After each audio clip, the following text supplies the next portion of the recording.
श्री महालक्ष्मी अष्टोत्तरशतनामावली।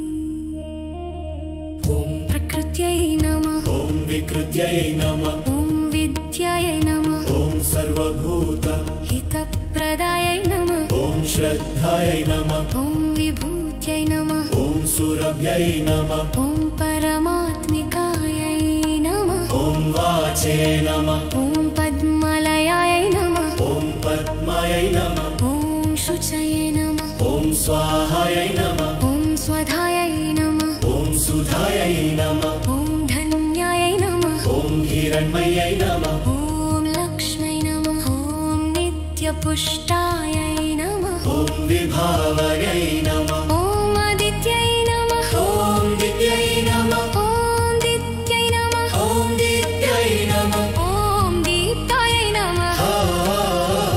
ॐ वसुधायै नमः। ॐ वसुधायै नमः। ॐ वसुधारिण्यै नमः। ॐ कमलायै नमः। ॐ कान्तायै नमः। ॐ कामाक्षै नमः। ॐ क्षीरोदसम्भवायै नमः। ॐ अनुग्रहपरायै नमः। ॐ रुद्धये नमः। ॐ अनघायै नमः। ॐ हरिवल्लभायै नमः। ॐ अशोकायै नमः। ॐ अमृतायै नमः। ॐ दीप्तायै नमः। ॐ लोकशोकविनाशिन्यै नमः। ॐ धर्मनिलयायै नमः। ॐ करुणायै नमः। ॐ लोकमात्रे नमः। ॐ पद्मप्रियायै नमः। ॐ पद्महस्तायै नमः। ॐ पद्माक्षै नमः। ॐ पद्मोक्षै नमः। ॐ पद्मोद्भवायै नमः। ॐ पद्ममुख्यै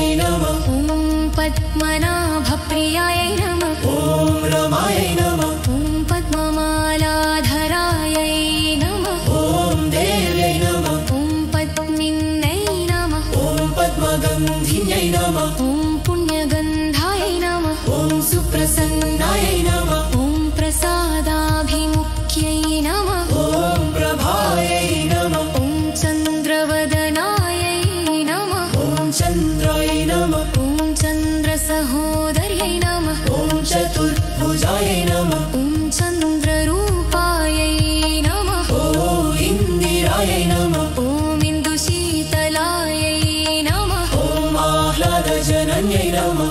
ॐ पुष्क्यै नमः। ॐ शिवायै नमः। ॐ शिवकर्यै नमः। ॐ सत्यै नमः। ॐ विमलायै नमः। ॐ विश्वजनन्यै नमः।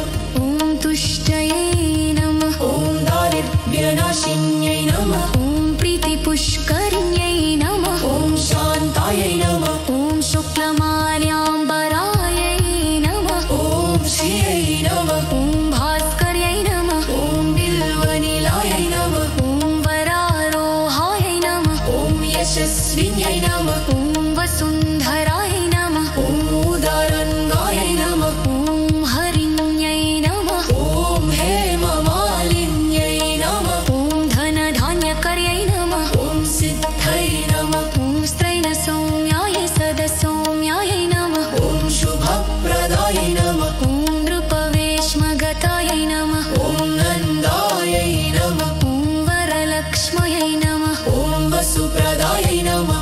ॐ शोभायै नमः। ॐ हिरण्यप्राकारायै नमः। ॐ समुद्रतनयायै नमः। ॐ जयायै नमः।